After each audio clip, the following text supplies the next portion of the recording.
Né le 23 janvier 1947, originaire du Lot-et-Garonne, c'est avec son petit frère, sa mère et son beau-père que le jeune William arrive en Nouvelle-Calédonie. Il est arrivé au pays à l'âge de 12 ans, dans les années, fin des années 50. Il a suivi son beau-père qui était commandant de gendarmerie à Calagomène. Donc il a été confronté très tôt au pays et à toute sa richesse. Ensuite, il a commencé une carrière d'instituteur, puis il a passé un concours de police. Il a terminé donc sa carrière en tant que commandant de police.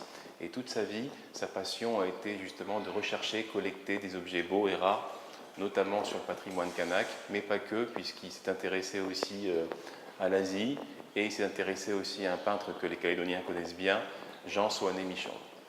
De grande valeur ou d'usage quotidien, ce sont au total plus de 650 pièces, estimées désormais à 120 millions de francs pacifiques. Ce qui est aussi intéressant, c'est que ce sont des objets donc, qui ont été ramenés par les marins en métropole ou en Europe, et dans le cadre de successions qui ont pu être vendus et ramenés au pays par M. Coste, qui allait donc sur les catalogues, qui se renseignait et qui a acquis des objets en métropole et en Europe. Donc une des particularités aussi du travail de M. Coste, c'est qu'il a pu ramener des objets au pays.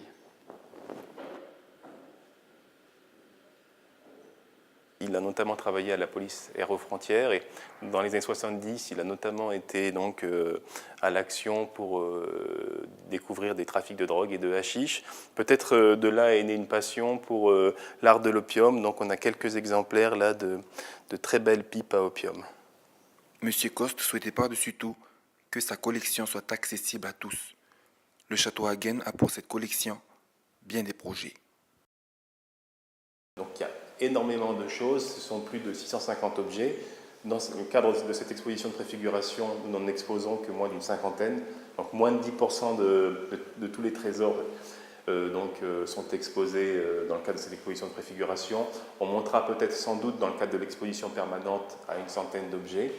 L'idée, c'est de pouvoir déjà faire découvrir ces trésors aux Calédoniens en 2019.